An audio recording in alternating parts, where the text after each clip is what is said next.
Bon, alors je continue. Donc, je vais sortir l'ancienne batterie maintenant que j'ai enlevé le Rupson qui me plaît pas là. Voilà, elle sort. Donc, c'était une 36 volts, 6 ampères heure. Bon, qui allait pas mal, mais là je vais mettre une 10 ampères heure là-dedans. Alors, je vais rentrer la batterie. Alors, j'ai déjà fait un test, hein, je me suis aperçu qu'elle était un peu petite, donc il faut mettre l'étiquette dans l'Urban Glide vers le haut, c'est-à-dire contre les pieds.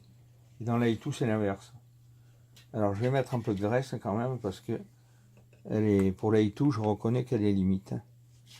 Donc, je la graisse un peu, comme ça, elle ne forcera pas. Elle va bien rentrer, et puis la graisse, c'est pas mauvais. Hein. Bon, voilà. Je reconnais que c'est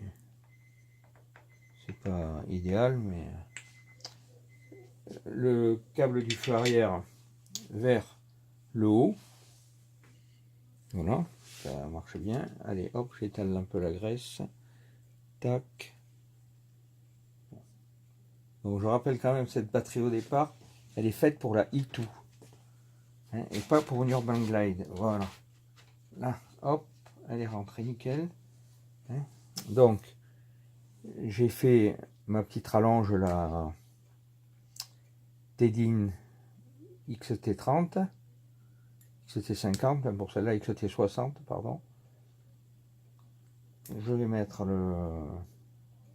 j'aime pas ces Tedin. Voilà, le Tedin est bien mis. Le fusible, et là je l'ai vérifié. D'accord, il ne me reste plus qu'à raccorder ici. XT60. Le câble du feu arrière, dans le bon sens si possible. Voilà. On va faire un essai.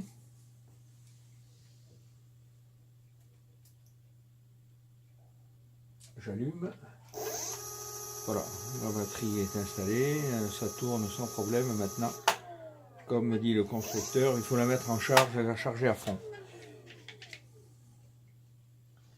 Voilà, donc là je vais certainement avoir un peu de difficulté pour remettre le cache. D'ailleurs sur l'Urban Glide, je ne suis pas sûr du tout de pouvoir le remettre si je veux conserver cette batterie.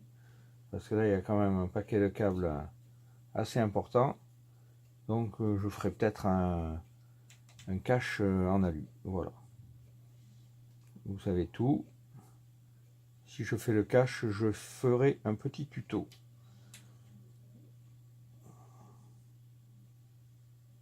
Ça m'étonnerait que ça rentre. Voilà.